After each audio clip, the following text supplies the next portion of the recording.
खुलुमबाय। गिबियावनो साफ्रोमबो रायजो राजानिसिम अल आसाम ट्राइबेल स्टुडेन्ट इउनियननिफ्राय गाहाम हास्थायनाय आरो सिबिनायखौ जासिहरनाय थाबाय। थांनाय 16 मे खालि दुखुनांथाव, मुगैथाव आरो सोंखारिथाव जाथाय जाना थांबाय।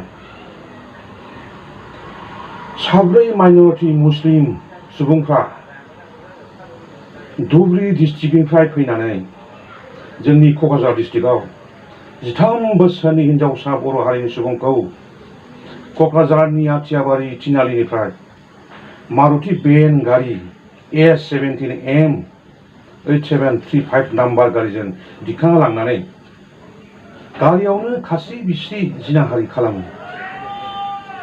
उनाव लामायाव थांबाय थानायावनो दतमायाव बिसोरखौ हमनो हानाय जायो। बे साब्रै नांसुनियानि नामा जाहैबाय रुबेल रहमान, इमरान हुसैन, मामुनुर रहमान आरो आनवार हुसैन। बिसोर साब्रैबो दा दतमा पुलिस स्टेशनाव दं। बे मुगैथाव जघन्य जाथायखौ जों अल आसाम ट्राइबेल स्टुडेन्ट इउनियननिफ्राय सोंखारिनाय आरो धिक्कार हरनाय जाबाय। आरोबाव बेफोरबादि खनले खनले जाबावनो हाया। बेनिखायनो पुलिस डिपार्टमेन्ट आरो डिस्ट्रिक्ट एडमिनिस्ट्रेसनखौ मोजाङै गोख्रोङै साजा होनो खावलायहरनाय जाबाय। बे साब्रै कालप्रिटनि केसनि खेत्रआव माखासे केसखौ जाबसिनना होनाय जाबाय फारियै। Case number 10/2013, U vs S, 363,376 आरो R/W सेक्सन 6 अफ पक्स' एक्ट।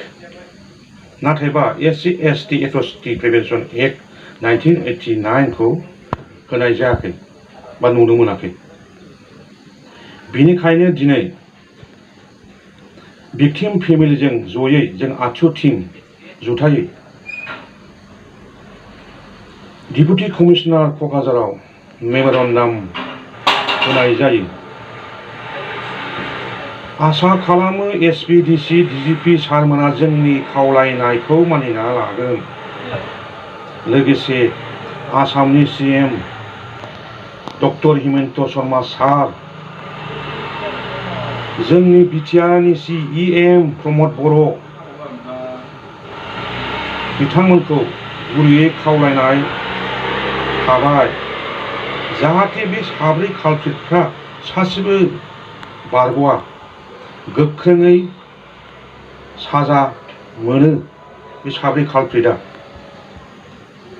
बेनिखायनो पुलिस बिफानखौ गोख्रोङै नारसिननो थाखाय आं गुरैयै खावलायनाय जाबाय। लोगोसे साफ्रोमबो बर' बा ट्राइबेल माहारिनि गार्जियान, इन्टेलेक्सुयेल आरो हारिनि सिनस्रि आफादफोरखौ सांग्राङै जाहाथे थायो आरो जोंनि गथ' गथायफोरखौ मोजाङै नोजोर लायो।